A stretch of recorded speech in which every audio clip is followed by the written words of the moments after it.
So hello guys, this is शान from coding with शान। So guys, आज का वीडियो कोई कोडिंग से रिलेटेड वीडियो नहीं होगा। आज के वीडियो में मैं आपको बताऊंगा कि आप कोई भी वीडियो का थंबनेल अपने फ़ोन में कैसे डाउनलोड कर सकते हैं।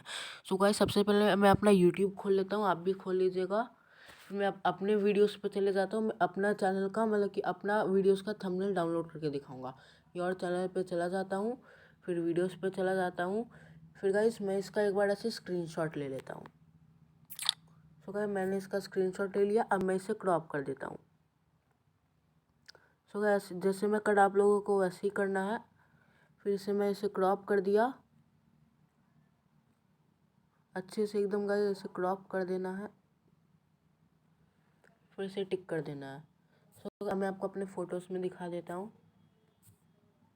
फ़ोटोज़। सो गाइस, आप देख सकते हैं कि यहाँ पे ये आ गया होगा। सो आप देख सकते हैं मैंने अपने वीडियो का थंबनेल अपने फ़ोन में डाउनलोड कर लिया।